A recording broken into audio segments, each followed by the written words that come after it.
के नाथ द्वारा राज संबंध के अंदर। कहा? राज संबंध के अंदर। कहा है? राज संबंध के अंदर।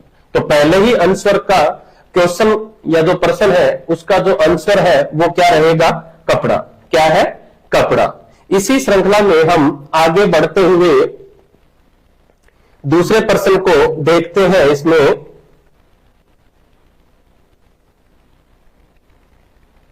दूसरा जो प्रश्न है वो है हमारा मोरबांदिया, पहरावना और तानना नामक 3 प्रकार के विवाह किस जनजाति में प्रचलित है?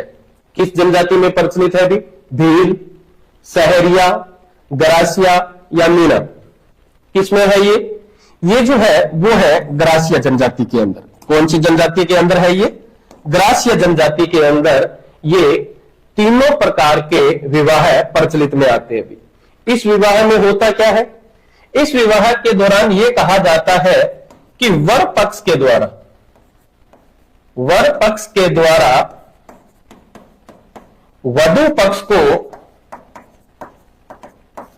पक्ष को कन्या का मूल्य दिया जाता है। क्या दिया जाता है? मूल्य दिया जाता है। कौन से विवाह के दौरान? मोरबांदिया, पहरावना या तानना। ये जो तीनों विवाह पद्धतियां हैं ये ग्रासिया जनजाति की मानी जाती है। कौन सी जनजाति की मानी जाती है? ग्रासिया जनजाति की मानी जाती है। और इस विवाह पद्धति के दौरान ऐसा कहा जाता है कि वर पक्ष के द्वारा वधु पक्ष को कन्या का मूल्य दिया जाता है इस पद्धति के दौरान। और अगर हम देखें भील और मीना, राजस्थान की इन 2 जनजातियों के बाद अगर तीसरी कोई सर्वाधिक जनजाति का नाम आता है तो वो कौन सी है? हमारे ग्रासिया जनजाति है। कौन सी है? ग्रासिया जनजाति है। तो इसीलिए दूसरे प्रश्न का आंसर क्या माना जाएगा? ग्रासिया। क्या माना जाएगा? ग्रासिया। ठीक है।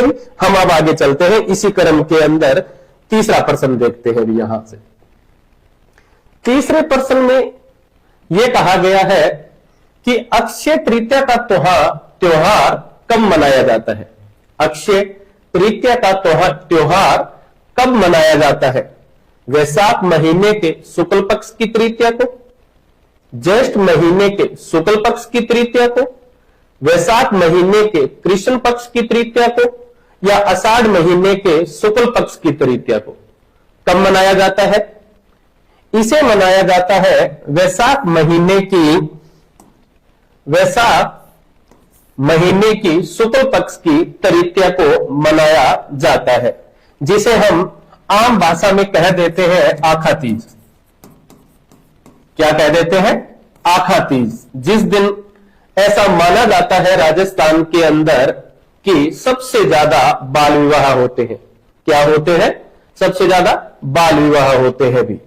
और अक्षय तृतीया को ही बीकानेर का स्थापना दिवस के रूप में भी मनाया जाता है। किस रूप में मनाया जाता है? स्थापना दिवस के रूप में भी मनाया जाता है इसे। तो याद रहे कि अक्षय तृतीया का जो त्योहार है वो वैशाख महीने की शुक्ल पक्ष की तृतीया को मनाया जाता है। तो इसका राइट आंसर क्या रहेगा? वैशाख महीने के शुक्ल पक्ष की तृतीया को। ठीक है। इसी क्रम में हम अब आगे बढ़ते हुए अगले प्रश्न को देखते हैं, जो हाँ जी चौथा प्रश्न क्या कहता है हमें कि लोक गायकी की 4 बेद फोक सिंगिंग। क्या? फोक सिंगिंग। लोक गायकी की 4 बेद शैली राजस्थान के किस नगर में प्रचलित रही है? किस नगर में प्रचलित रही है भी? टोंक, जयपुर, अलवर, बीकानेर। फिर सुने, टोंक, जयपुर, अलवर, बीकानेर। तो इसका सही आंसर रहेगा हमारे लिए टोंक। कहां रहेगा? टोंक।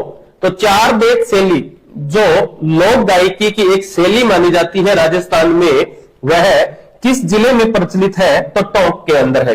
टोंक जिसे नवाबों की नगरी भी कहते हैं भी। 1857 की क्रांति में भी इसका अच्छा खासा योगदान मिलता है। यहां से हमारे को पढ़ने के लिए बातें मिलती है भी। तो याद रहे कि ये लास्ट समय जो अंतिम समय में जो हमारा सेकंड ग्रेड का एग्जाम हुआ था उसी में पूछा गया एक ये प्रश्न है, चार बेत शैली साहित्य का है भी, ध्यान रहे। लोक गायकी की चार बेत शैली राजस्थान के किस नगर में प्रचलित है? तो टोंक। क्या आंसर आएगा इसका? टोंक। इसी क्रम में हम फिर आगे बढ़ते हैं भी, अगला प्रश्न देखते हैं इसमें। हाँ जी, अगला प्रश्न, निम्न में से कौन सी रचना कान्हड़ देव और अलाउद्दीन खिलजी के आपसी संबंधों की जानकारी देती है? प्रश्न फिर सुने, निम्न में से कौन सी रचना कान्हड़ देव और अलाउद्दीन खिलजी के आपसी संबंधों की जानकारी देती है? कौन सी? सृजन चरित्र, वीरमदेव सोनगरारी बात, पद्मावत या एकलिंग महामात्य? कौन सा होगा इसमें? इसमें जो सही आंसर जो होगा वो होगा वीरमदेव सोनगरारी बात। वीरमदेव सोनगरारी बात से हमें इस बात की जानकारी मिलती है कि कान्हड़ देव और अलाउद्दीन खिलजी के संबंधों के बारे में जानकारी मिलती है, क्योंकि अगर आप थोड़ा जालोर के चौहान वंश को पढ़ोगे तो उसमें कान्हड़ देव के पुत्र वीरमदेव और अलाउद्दीन खिलजी की पुत्री फिरोजा, इनके प्रेम संबंध के बारे में भी हमें इतिहास में पढ़ने को मिलता है। तो इसीलिए यह कहा जाता है कि वीरमदेव सोनगरारी बात जो ग्रंथ है, उस जो पद्मनाभ के द्वारा लिखा गया था, उससे हमें अलाउद्दीन खिलजी और कान्हड़ देव के आपसी संबंधों की क्या मिलती है? जानकारी मिलती है। इससे भी हमें सृजन चरित्र किसके द्वारा लिखा गया? भी चंद्रशेखर के द्वारा, पद्मावत मलिक मोहम्मद जायसी और एकलिंग महामात्य कान्हा व्यास के द्वारा। तो हमें एक ही आंसर नहीं आना चाहिए, हमें अन्य का भी पता होना चाहिए कि किसने कौन कौन से ग्रंथ लिखे हैं। जरूरी नहीं कि हर बार यही प्रश्न रिपीट हो सकता है कि कहीं सृजन चरित्र पे आ जाए कि सृजन चरित्र की रचना किसने की थी? भी तो चंद्रशेखर ने की थी। यहां से पद्मावत पूछ ले तो मलिक मोहम्मद जायसी, और एकलिंग महामात्य पूछ ले तो कान्हा व्यास। कौन है? कान्हा व्यास रहेगा इसके अंदर। तो ठीक है भी, इसमें इसी क्रम में हम फिर आगे बढ़ते हैं और आगे बढ़ते हुए नेक्स्ट क्वेश्चन देखते हैं। हाँ जी, अगला question 6 number question. 6 number question फिर देखो, एक रचना पूछी है कि बीसल देव रासो की रचना किसने की? बीसल देव रासो की रचना किसने की? नमस्ते जी, नमस्ते नमस्ते। हाँ जी, बीसल देव रासो की रचना चंद्रबरदई, महेश दास, सूर्यमल मिश्रण, नरपति नाला है। बहुत ही आसान क्वेश्चन है, हर किसी एग्जाम में हमें देखने को मिलता है। तो इसमें सही आंसर रहेगा नरपति नालह। नरपति नालह के द्वारा बीसल देव रासो ग्रंथ की क्या की गई थी? रचना की गई थी भी। याद रहे, इस ग्रंथ के अंदर हमें परमार वंश की राजकुमारी चारुमती और विग्रह राज चतुर्थ की प्रेम कहानी का क्या मिलता है? वर्णन मिलता है भी। हाँ, क्योंकि जब चौहान वंश की मुख्य शाखाओं के रूप में जब हम अजमेर की शाखा को पढ़ेंगे तो उसके अंदर आप देखोगे कि विग्रह राज चतुर्थ जो है उसके दरबार में कितने विद्वान थे, और उन विद्वानों की जो रचनाएं हैं वो किसी न किसी एग्जाम के अंदर पूछी जरूर जाती है भी यहां से। तो बीसल देव रासो की रचना किसने की? नरपति नालह के द्वारा की गई थी भी। हम इसी क्रम में आगे बढ़ते हुए अगले प्रश्न को देखते हैं। हाँ जी, अगला प्रश्न क्या है? दादू पंथ की मुख्य गद्दी स्थित है। दादू पंथ की मुख्य गद्दी स्थित है नरेना, गोगामेड़ी, सांबर, डीडवाड़ा। हाँ जी, नरेना बिल्कुल सही पर कहा है, नरेना के अंदर है दादू पंथ की। अगर वैसे दादू पंथ हमें सुनने को या पढ़ते हैं जब हम उसको जयपुर के अकॉर्डिंग पढ़ते हैं रामगंज, लेकिन उनकी मुख्य गद्दी की बात हो रही है तो नरेना। कहां पे? नरेना। और गोगामेड़ी, जहावीर गोगा जी के बारे में हम पढ़ते ही है यहां से। सांबर चौहानों के रूप में हमने इसको कई बार पढ़ा है तो इसीलिए। लेकिन दादू पंथ की मुख्य गद्दी जो है वो कहां है? नरेना के अंदर है। कहां है? नरेना के अंदर है भी यहां पे। हाँ जी, नेक्स्ट इसी श्रृंखला में आगे बढ़ते हुए हाँ जी फिर अगला प्रश्न देखते हैं। अगला प्रश्न देखिए क्या कहता है, अगला प्रश्न है कि मंडन के द्वारा निम्नलिखित किन पुस्तकों की रचना की गई थी? मंडन के द्वारा, मंडन किसके दरबारी? कुंभा, कुंभा का दरबारी है भी ये। तो पहला है राजवल्लभ, रूपावतार, देवमूर्ति प्रकरण और वास्तुसार। कितने ग्रंथ हो गए? 4। राजवल्लभ बिल्कुल मंडन के द्वारा ही लिखा हुआ है, जिसमें आम लोगों के नगर की बातें बताई गई थी इसके अंदर। रूपावतार ये भी मंडन के द्वारा ही रचित है। देवमूर्ति प्रकरण, ये मूर्तिकला का जो है एक वर्णन किया गया है इसमें। वास्तुसार ये भी मंडन का ही ग्रंथ है। अर्थात ये चारों के चारों जो पुस्तकें हैं वो किसके द्वारा लिखी हुई है? मंडन के द्वारा लिखी हुई है। तो मंडन इन चारों पुस्तकों में महाराणा कुंभा के समय के वास्तुकला, मूर्तिकला, इन सब का क्या करता है? जिक्र करता है, इन सब का वर्णन करता है। इसीलिए इसका सही आंसर हो जाएगा 1 नंबर। 1, 2, 3 और 4। 1, 2, 3 और 4 ये चारों ही पुस्तकें मंडन के द्वारा लिखी हुई है। ध्यान रहे हमारे। और याद रखना, मंडन आज तक आरपीएससी के बहुत से एग्जाम हो गए होंगे, उनके अंदर मंडन का प्रश्न जरूर आया है कैसे भी। चाहे उसकी कोई वास्तुकला पूछ ली हो, चाहे उसका कोई दुर्ग के बारे में पूछ लिया हो, चाहे उसके ग्रंथ पूछ लिए गए हो। कहने का अर्थ है मंडन इंपॉर्टेंट है। मंडन की पुस्तकें याद रखनी पड़ेंगी, मंडन के और भी ग्रंथ है उनको भी याद रखना पड़ेगा। इसीलिए इस मंडन को थोड़ा विशेष ध्यान दे दें इनके ऊपर। हम इसी श्रृंखला में फिर आगे बढ़ते हैं और आगे प्रश्न को देखते हैं। निम्न में से कौन सबसे कम अवधि तक राजस्थान का मुख्यमंत्री रहा? निम्न में से कौन राजस्थान में सबसे कम अवधि तक मुख्यमंत्री रहा? टीकाराम पालीवाल, बरकतुल्ला खान, हीरालाल देवपुरा या जगन्नाथ पहाड़िया? हाँ जी, टीकाराम पालीवाल, बरकतुल्ला खान, हीरालाल देवपुरा या जगन्नाथ पहाड़िया? तो इसका सही आंसर रहेगा, हाँ जी, इसका सही आंसर, बिल्कुल सही बात बताई भी पूजा ने बिल्कुल सही आंसर दिया इसके अंदर कि हीरालाल देवपुरा। हीरालाल देवपुरा राजस्थान के अंदर सबसे कम अवधि के लिए सीएम बने। कितने दिनों के लिए बने ये मात्र 16 दिन के लिए ही सीएम बने थे राजस्थान के अंदर। ये मात्र कितने दिनों के लिए सीएम बने? 16 दिन के लिए ही सीएम बने थे। इसीलिए सबसे कम अवधि के जो हमारे सीएम मिले हमें वो कौन थे? हीरालाल देवपुरा थे। और ये बरकतुल्ला खान तो वैसा, मैं कहता हूं कि इनको तो लंदन बैठे बैठे ही सीएम की कुर्सी मिली थी। इनके लंदन जब बैठे थे इनके पास कॉल गया था कि आप तो आइए और राजस्थान की सीएम की गद्दी ग्रहण कीजिए।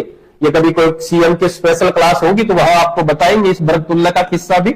लेकिन हाल में हमें जो पूछा गया है उसका जो सही आंसर है वो क्या है? हीरालाल देवपुरा है। क्या है? हीरालाल देवपुरा माना जाता है इसका सही आंसर। तो कितने दिन के लिए सीएम बने? ये मात्र 16 दिन के लिए। कितने दिन के लिए बने? 16 दिन के लिए बने हैं भी यहां पे। ठीक है भी, हम अब अगले प्रश्न पे चलते हैं। हाँ जी, नेक्स्ट क्वेश्चन, अगला क्वेश्चन हम देखते हैं। हाँ जी, 10वां प्रश्न हमारा। 10वां प्रश्न कहता है कि आरपीएससी के निम्नलिखित अध्यक्षों को काल अनुक्रमिक क्रम में व्यवस्थित करें। ये कहने का अर्थ है कि इनको सही काल क्रम में हमें क्या करना है? व्यवस्थित करना है। बताइए भी इसका सही कालक्रम क्या रहेगा? Doctor BL Rawat, doctor Deendayal, Ram Singh Chauhan और डॉक्टर SS टाक।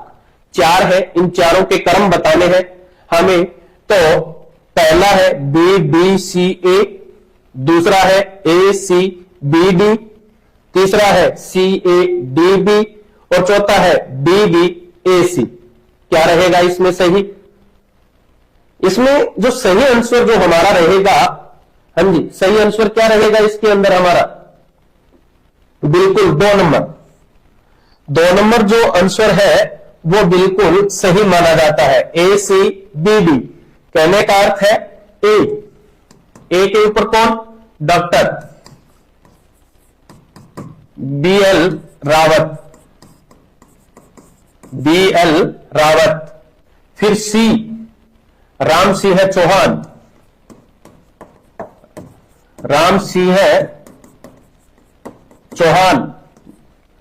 बी पर कौन है? डॉक्टर दीनदयाल, डॉक्टर दीनदयाल, और फिर डी डॉक्टर एस टाक। कहने का कालानुक्रमिक के हिसाब से देखा जाए तो पहले कौन, डॉक्टर BL रावत, दूसरा कौन तो राम सिंह चौहान, तीसरा कौन तो डॉक्टर दीनदयाल, और चौथे नंबर पे कौन है, डॉक्टर SS टाक। तो इसका सही आंसर हो जाएगा ACBD, ACBD। ठीक है जी। हम तो सही आंसर 2 नंबर। हम फिर अब नेक्स्ट प्रश्न पे चलते हैं जी। अगला प्रश्न देखें। हाँ जी, 11वां प्रश्न। 11वां प्रश्न हमें कहता है कि भारत शासन अधिनियम 1935 के तहत महासंघ में अवशिष्ट शक्तियां दी गई। 1935 के अधिनियम के अनुसार जो शक्तियां थी वो किस प्रांत को दी गई, या गवर्नर जनरल को दी गई, या प्रांतीय गवर्नर को दी गई, या विधायिका को दी गई। प्रांतीय विधानमंडल को शक्तियां दी गई थी, प्रांतीय गवर्नर को दी गई थी, गवर्नर जनरल को दी गई, या संघीय विधायिका को दी गई। क्योंकि 1935 के अधिनियम को हम भारत का मिनी संविधान मानते हैं हम इसको, क्योंकि हमारा जो संविधान की जो रूपरेखा है वो इसी के हिसाब से बनी हुई है हमारे कंप्लीट। तो इस 1935 के अधिनियम के अनुसार जो अवशिष्ट शक्तियां हैं वो दी गई थी गवर्नर जनरल को दी गई थी। किसे दी गई थी, गवर्नर जनरल को दी गई थी। ध्यान रहे 11 नंबर का 3 नंबर सही माना जाएगा। कौन सा, 3 नंबर आंसर जो है वो सही माना जाएगा भी इसके अंदर। गवर्नर जनरल को सारी शक्तियां दी गई थी 1935 के अधिनियम के अनुसार। चलिए भी हम आगे चलते हैं इसी क्रम में। अब देखते हैं 12 नंबर प्रश्न। 12 नंबर प्रश्न हमें क्या कहता है कि भारत सरकार अधिनियम 1919, कौन सा, 1919 के तहत भारतीय जनसंख्या के किस वर्ग को वोट देने का अधिकार दिया गया। 1919 के अंदर 1919 के अंदर भारत के किस वर्ग को वोटिंग पोल का अधिकार मिला हमारे को, भारत के सभी नागरिकों को दिया गया, भारत में रहने वाले केवल ब्रिटिश नागरिकों को दिया गया, केवल वे पुरुष जो कुछ निश्चित संपत्ति और शैक्षिक योग्यताएं पूरी करते हो, केवल वे महिलाएं जो कुछ निश्चित संपत्ति और शैक्षिक योग्यताएं पूरी करती हो। तो इसका सही आंसर क्या रहेगा 12 नंबर में। 12 नंबर का जो सही आंसर है वो रहेगा 3 नंबर हमारा। 3 नंबर में क्या कहा गया है, केवल वे पुरुष जो कुछ निश्चित संपत्ति और शैक्षिक योग्यताएं रखते हो उनको वोट करने का अधिकार दिया गया, मतलब लिमिटेड लोगों को अधिकार दिया गया था ये बिल्कुल ही। तो इसका सही आंसर क्या रहेगा, 3 नंबर हमारा। 3 नंबर आंसर बिल्कुल करेक्ट रहेगा इसके लिए। चलिए भी इसी क्रम को हम आगे बढ़ाते हुए अगला प्रश्न देखते हैं। 13 नंबर प्रश्न भी देखिए, बहुत ही आसान प्रश्न है, ज्यादा कोई हार्ड नहीं लगे मेरे को भी इतने ज्यादा, ठीक अच्छा पूछा हुआ है प्रश्न सारे के। तब भारत में प्रेस की स्वतंत्रता है, भारत में प्रेस की स्वतंत्रता है। 1 नंबर संविधान में विशेष रूप से प्रदान है। 2 नंबर क्या कहता है कि अभिव्यक्ति की निहित है स्वतंत्रता के अधिकार में। 3 नंबर संसद के अधिनियमों के तहत उपलब्ध है। और 4 नंबर कार्यकारी आदेशों के तहत उपलब्ध है। तो इसका सही आंसर क्या रहेगा, इसका सही आंसर जो है वो रहेगा अभिव्यक्ति की निहित है और स्वतंत्रता के अधिकार में। 2 नंबर जो आंसर है वो इस प्रश्न के लिए एकदम सही माना गया है भी। किसे, अभिव्यक्ति की निहित है और स्वतंत्रता के अधिकार में, स्वतंत्रता के अधिकार में ये आंसर सही माना गया है इसका। अब चलिए भी ये भी प्रश्न क्लियर हो गया हमारा। आगे देखते हैं जी, नेक्स्ट 14 नंबर क्वेश्चन देखते हैं।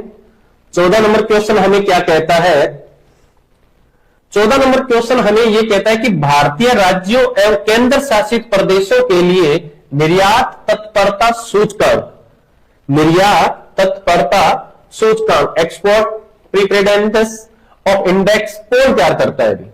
बताइए कि विदेश मंत्रालय, वाणिज्य एवं उद्योग मंत्रालय, वित्त आयोग, भारत सरकार या नीति आयोग एवं प्रतिस्पर्धात्मकता संस्थान? कौन करता है इनको? कौन करता है? हाँ जी, सही आंसर क्या रहेगा बताइए। इसका सही आंसर जो है वो रहेगा 4 नंबर।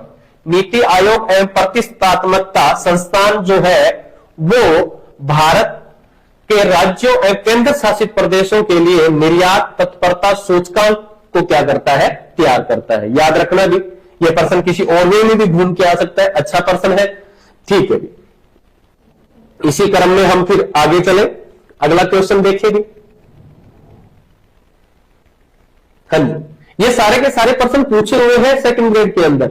सेकंड ग्रेड का जो फर्स्ट पेपर जो कॉमन होता है उसमें कोई सब्जेक्ट नहीं, उसमें हिंदी वाले हैं, एसएसटी वाले हैं, इंग्लिश वाले हैं, मैथ्स वाले हैं, साइंस वाले हैं, सब कॉमन है ये सबके लिए। इसके अंदर मतलब कहने का अर्थ है कि ये पेपर तो या ये क्वेश्चन तो हर किसी के लिए आएंगे ही आएंगे, इसलिए इनको अच्छे से पढ़ें भी और किसी एक आंसर को नहीं, इन चारों प्रश्नों के आंसरों को भी देखें कि ये कैसे कैसे आए हैं, इनके ऊपर भी प्रश्न बनते हैं कहीं ना कहीं से साथ के साथ। अब 15वां प्रश्न क्या कहता है कि प्रसिद्ध पुस्तक twilight in China, twilight in China, twilight in China किसके द्वारा लिखी गई? KPS Menon, K M. Panikkar, Jawaharlal Nehru, K Natwar, किसके द्वारा लिखी गई थी? तो यह जो पुस्तक है वो लिखी गई थी केपीएस मेनन के द्वारा। किसके द्वारा लिखी गई थी? केपीएस मेनन के द्वारा लिखी हुई पुस्तक है ट्वाइलाइट इन चाइना। तो याद रहे, इस पुस्तक को भी याद रखेगी। केपीएस मेनन के द्वारा ट्वाइलाइट इन चाइना पुस्तक लिखी गई थी भी इसके द्वारा। हाँ जी, इसी क्रम में हम फिर आगे वाले प्रश्न को देखेंगे। अब देखिए ये प्रश्न 16 नंबर क्वेश्चन।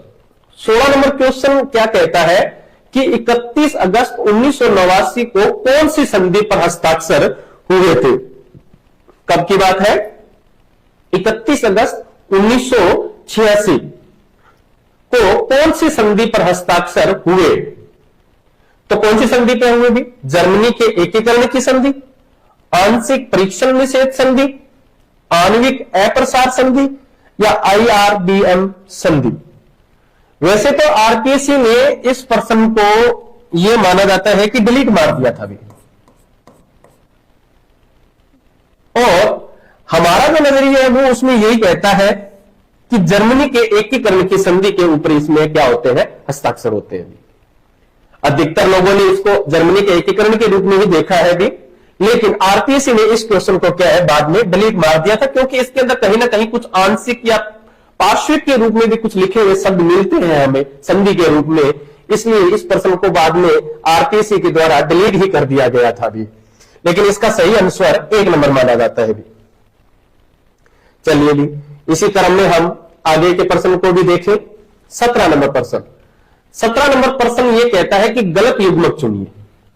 4 ऑप्शन है, उन चारों के ऑप्शन भी आगे दिए हुए हैं। इनमें से एक जो है वो सुमेलित नहीं है, आपस में कुछ ना कुछ गड़बड़ है, उसमें कहीं ना कहीं गलती है। तो पहला कहता है सलीम सिंह जी की हवेली जैसलमेर। बिल्कुल सही है ये बात। तो सलीम सिंह जी की जो हवेली है वो कहां पर है? जैसलमेर के अंदर ही है।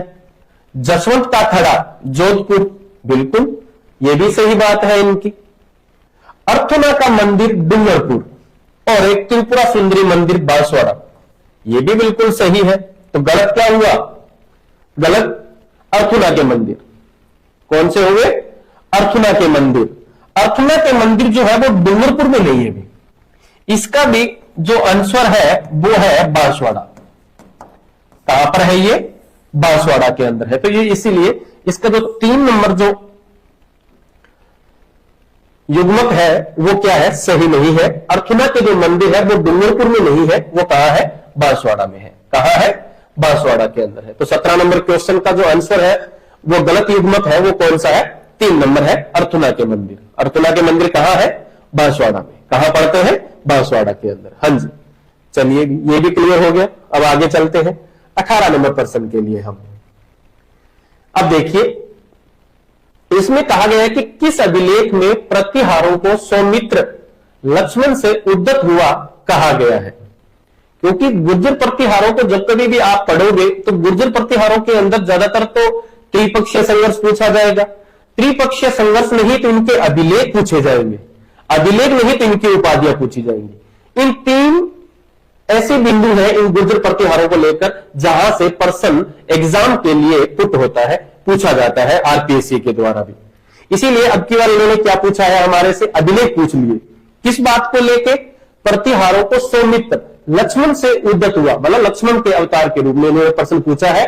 तो ग्वालियर अभिलेख, जोधपुर अभिलेख, उज्जैन अभिलेख या कनौज अभिलेख? सही आंसर क्या रहेगा इसका? हाँ जी, सही आंसर क्या रहेगा? इसका जो सही आंसर है वो रहेगा ग्वालियर अभिलेख। क्या रहेगा? ग्वालियर अभिलेख से हमें सौमित्र लक्ष्मण से उद्यत हुआ कहा गया है। इसके अंदर किनको? गुर्जरों प्रतिहारों को। गुर्जर प्रतिहारों को ग्वालियर अभिलेख से हमें इस बात की जानकारी मिलती है कि ये सौमित्र लक्ष्मण से क्या है? उद्यत है ये। ठीक है जी, तो इसका आंसर कौन सा हो जाएगा? 1 नंबर हो जाएगा यहां पे भी। चलिए भी, ये भी प्रश्न हो गया हमारा। हम अब आगे वाला प्रश्न देखते हैं भी। अब देखिए इसको और देखिए, नेक्स्ट प्रश्न 19 नंबर क्या कहता है कि ललित विग्रह राज नाटक का लेखक सोमदेव, ललित विग्रह राज का लेखक सोमदेव किस चौहान शासक का राजकवि था? किस चौहान शासक का राजकवि था? पृथ्वीराज फर्स्ट, अर्णोराज, जगदेव या विग्रहराज चतुर्थ? कौन है भी इसके अंदर? सही आंसर क्या रहेगा इसका? इसका सही आंसर जो है, आप बिल्कुल सही, बिल्कुल बिल्कुल सही कहा आपने। 4 नंबर, बिल्कुल 4 नंबर जो आंसर है वो बिल्कुल सही है भी आपका इसके अंदर। बिल्कुल कोई गलती नहीं की किसी ने भी। बहुत अच्छा, क्योंकि ऐसा माना जाता है कि विग्रहराज चतुर्थ का सोमदेव जो था ना वो राजकवि था उसके दरबार का। दरबार का क्या था? मतलब कह दो एक प्रकार से हम सरकारी कवि था उसके दरबार का। और इसी के द्वारा ललित विग्रह राज नाटक की रचना की गई थी। और ये कहते हैं कि इस नाटक के अंदर भी इंद्रपुर की राजकुमारी थी तो देसल देव, उसका और विग्रह राज की प्रेम कहानी का क्या है? वर्णन किया गया है इसके दौरान। तो याद रहे, चौहान शासकों में अगर कवि या पुस्तक या दरबारी के बारे में अगर पूछा जाता है तो सबसे ज्यादा प्रश्न यहां से उठता है, इस बंदे के यहां से ही। अर्णोराज के नहीं, चौहान पृथ्वीराज तृतीय के दौरान भी नहीं, लेकिन विग्रहराज चतुर्थ आप इसी में देख लो। विग्रहराज चतुर्थ के दरबारियों के 2 प्रश्न आगे, पीछे भी हमने विसल देव रासो देखा था जिसमें नरपति नाला है पूछ लिया, और एक ये प्रश्न आ गया कि विग्रहराज चतुर्थ जिसमें सोमदेव के बारे में पूछ लिया गया था यहाँ पे। इसलिए याद रहे कि चौहान शासकों में विग्रहराज चतुर्थ है वो थोड़ा अपने आप में महत्व रखता है भी इसमें। चलिए, तो इसका सही आंसर क्या हो गया? विग्रहराज चतुर्थ। अगले प्रश्न पे हम चलते हैं भी। अब देखिए 20 नंबर प्रश्न हमें क्या कहता है कि सुल्तान अलाउद्दीन खिलजी का सेनापति जो रणथंबोर के किले की घेराबंदी के समय मारा गया, तो उलुग खां, जलाल खां, नुसरत खां, मोहम्मद खां, एक और था इसका सेनापति भी। इसका एक सेनापति और था जिसका नाम था जफर खां।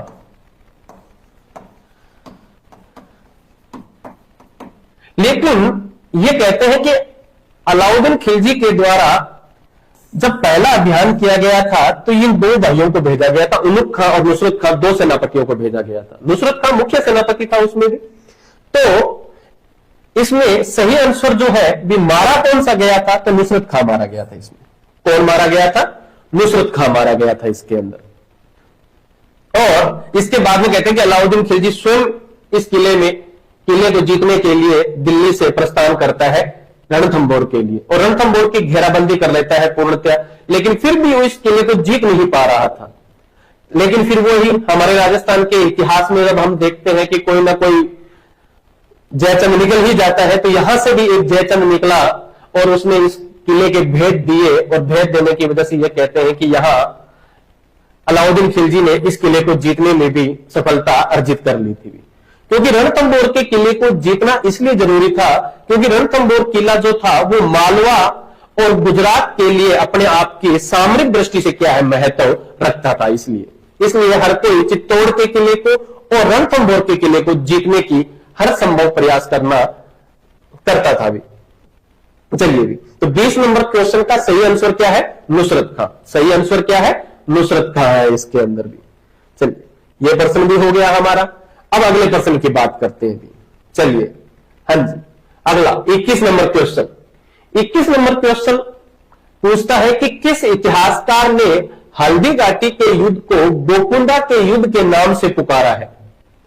किस इतिहासकार ने हल्दी घाटी के युद्ध को गोकुंडा के युद्ध के नाम से पुकारा है? Abdul Qadir Badayuni, colonel James Tod, Abdul Fazal, Nizamuddin Ahmad. किसने पुकारा है भी इसे? हाँ जी, बिल्कुल सही, बिल्कुल, हाँ जी, बिल्कुल सही कहा। हाँ जी, अब्दुल कादिर बदायूनी ने इसे गोकुंडा का युद्ध कहा है। कौन सा युद्ध कहा है? गोकुंडा का युद्ध। कर्नल जेम्स टोड के बारे में पूछ लिया जाए तो थर्मोपोली। कौन सा है?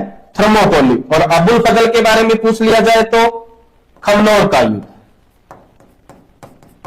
तो याद रहे, इन तीनों का ही रिपीट होता रहता है। कभी अब्दुल कादिर बदायूनी की पूछ लेते हैं, कभी कर्नल जेम्स टोड के बारे में पूछ लेते हैं, तो कभी अब्दुल फजल के बारे में पूछ लेते हैं। तो याद रहे कि गोकुंडा का युद्ध तो अब्दुल कादिर बदायूनी ने कहा था, कर्नल जेम्स टोड ने थर्मोपोली कहा था और अब्दुल फजल ने खमनौर कहा था। तो इस प्रश्न का सही आंसर जो है वो है अब्दुल कादिर बदायूनी।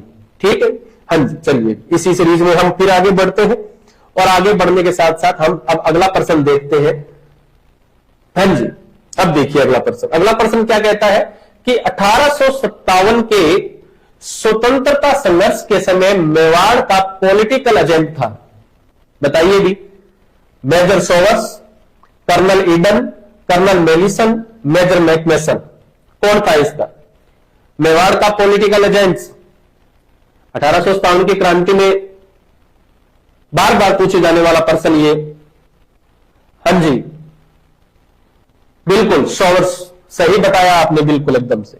1 नंबर, मेजर सोवर्स जो है वो मेवाड़ के क्या थे? पॉलिटिकल एजेंट थे भी यहां पर।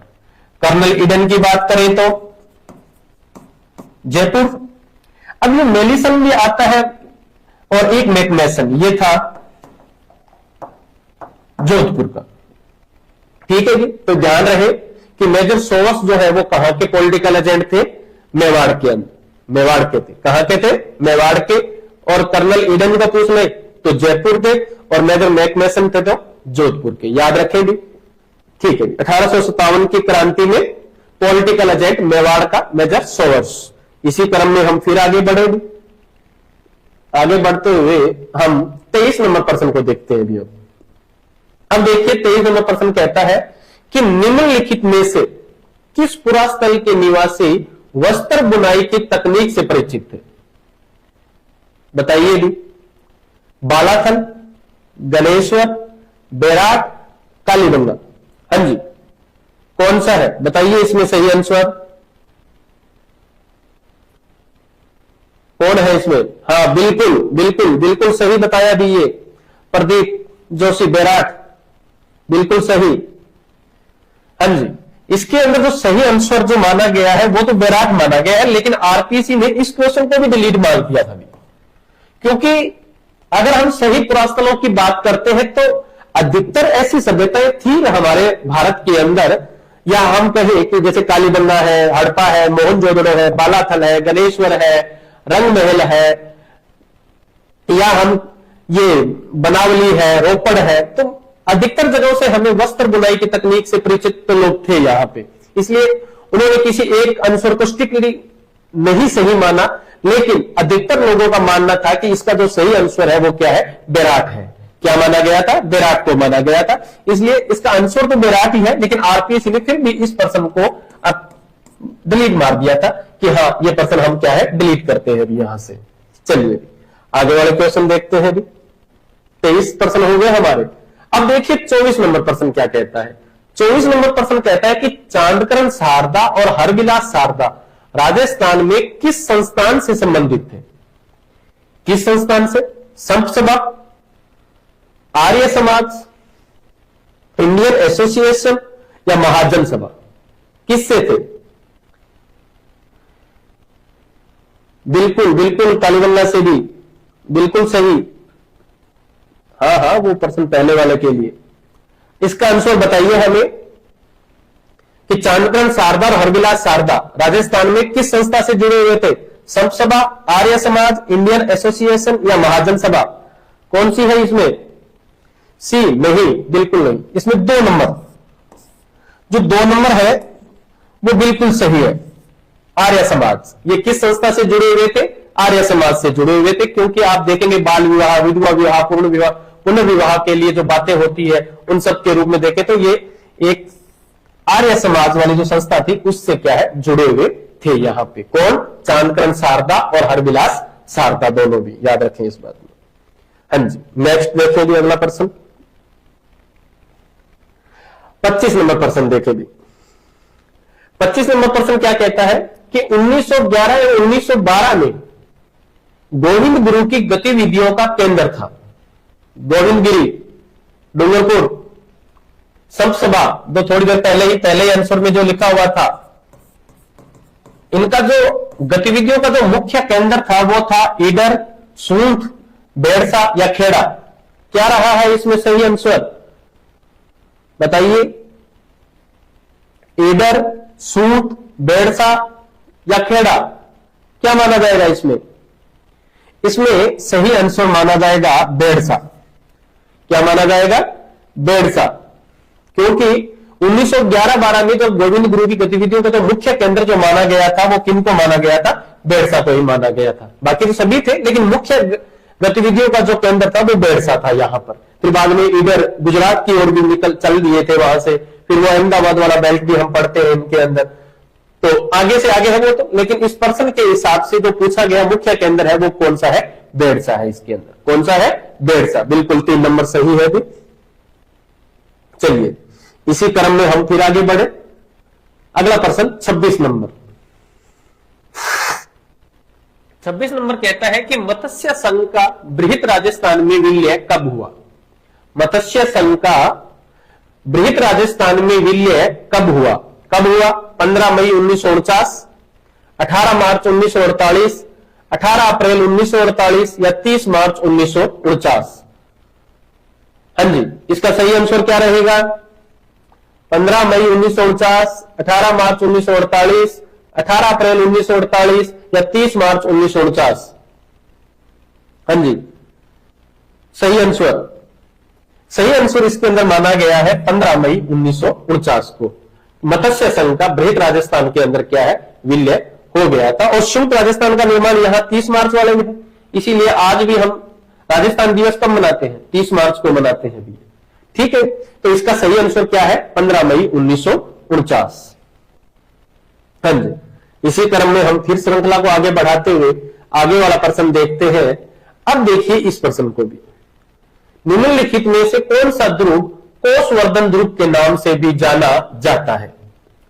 कोषवर्धन ध्रुव के नाम से भी जाना जाता है। कौन सा ध्रुव है? अलवर का बाला किला, शेरगढ़ ध्रुव, पवनगढ़, शिवाना ध्रुव? किसको माना गया है? हाँ जी, हाँ, रणवीर तलहार दी, बिल्कुल बिल्कुल सही। हाँ जी, शेरगढ़ ध्रुव को माना गया है। किसको माना गया है? शेरगढ़ ध्रुव को माना गया है। अब ये शेरगढ़ ध्रुव का रियल नाम तो यही था, कोषवर्धन ध्रुव ही था, लेकिन ये कहते हैं कि ये 12 के अटरू तहसील के आसपास बना हुआ हमारा एक प्राचीन किला है जिसे शेर शाह ने जीता था। और शेर शाह ने जीतने के बाद इस कोषवर्धन ध्रुव का नाम बदलकर क्या कर दिया था? शेरगढ़ ध्रुव कर दिया था। इस बात का भी बहुत अच्छा प्रश्न पूछा है, बहुत डीप में भी पूछा है, क्योंकि इसका हर किसी को नहीं पता होता लक्ष्य, लेकिन फिर भी ठीक है, अच्छा प्रश्न है। याद रखें कि कोषवर्धन ध्रुव जो है वो शेरगढ़ ध्रुव को कहा जाता है, जिसे शेरशाह ने जीता था और इसका नाम तोषवर्धन से बदलकर शेरगढ़ दुर्ग कर दिया था भी। ठीक है, नेक्स्ट चले, अगला प्रश्न देखते हैं जी। 28वां प्रश्न। हाँ जी, 28वां प्रश्न, लोक देवता हरबू जी का मुख्य मंदिर कहां स्थित है? साबला में, सामलिया में, कोल्लू में, बेंगटी में। हाँ जी, बताइए इसका सही आंसर क्या रहेगा? हरबू जी का मुख्य मंदिर, हरबू जी का मुख्य मंदिर, मुख्य मंदिर कहां है हरबू जी का? साबला में, सामलिया में, कोल्लू में, बेंगटी में। तो सही आंसर इनका जो रहेगा वो है बेंगटी में। कहां पर बना हुआ है? बेंगटी में बना हुआ है भी। तो ध्यान रहे कि लोक देवता जो हरबू जी है उनका जो मुख्य मंदिर है वो कहां है? बेंगटी के अंदर है बीच में। हम इसी क्रम में फिर आगे चलते हैं भी। अब देखिए अगला प्रश्न, 29 नंबर क्वेश्चन हमें क्या कहता है कि 1942 में किस सत्याग्रही की जोधपुर जेल में भूख हड़ताल के दौरान मृत्यु हो गई थी?